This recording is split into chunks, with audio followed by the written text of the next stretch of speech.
கருவேப்பிலையில இத்தன வெரைட்டியா அப்படிங்கிற மாரி தாங்க நம்ம தோட்டத்துல கருவேப்பில செடி இருக்குங்க. ஆமாங்க. 4 டைப் இருக்குங்க. 5 கருவேப்பில செடி இருக்குங்க.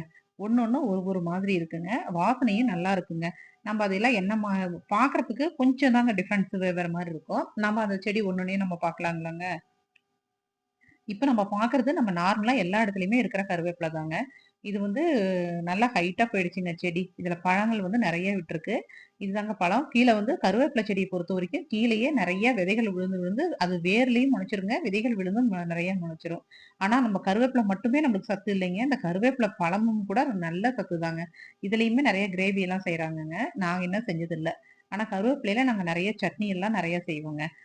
பொடி செய்வோம். கருவேப்பில லட்டு செய்வோம். நெறைய வெரைட்டி அதுல குழம்பு செய்வோங்க. நெறைய செய்வோம் அதுல. இன்னொரு வெரைட்டிங்க நெல்லிக்கா மரம். நாங்க வந்து பெரிய நெல்லிக்கா மரம் வச்சிருக்கோங்க. அந்த மரத்துக்கு சாணி குப்பை போடலான்னு போடும்போதுங்க, அது கூட கலந்து வந்துருச்சுங்க வித. அந்த செடியும் நல்லா இருக்குங்க. அது வந்து லைட் கிரீன் கலர்ல இருக்குங்க. அந்த செடி வந்து நோய் தாக்குதல் வந்து அதுக்கு வந்து ரொம்ப கம்மியா தாங்க இருக்கு. இந்த செடி தாங்க அது. இதுக்கு வந்து அவ்வளவா நோய் தாக்குதலே இல்லைங்க. நல்லா இருக்குங்க. செடி நல்லா இருக்கு. வாசனையும் நல்லா இருக்குங்க. இது வந்து இந்த கலந்து வந்ததுங்க. இதுக்கு அடுத்தது இன்னொன்னு வந்து ஊசி மாரி இருக்கிறதுங்க. அ ல அது வந்து ஊசி கருவேப்பிலங்க. அது வந்து மருத்துவ குணம் வந்து அதிகமா வாய்ந்தது இந்த செடி தாங்க.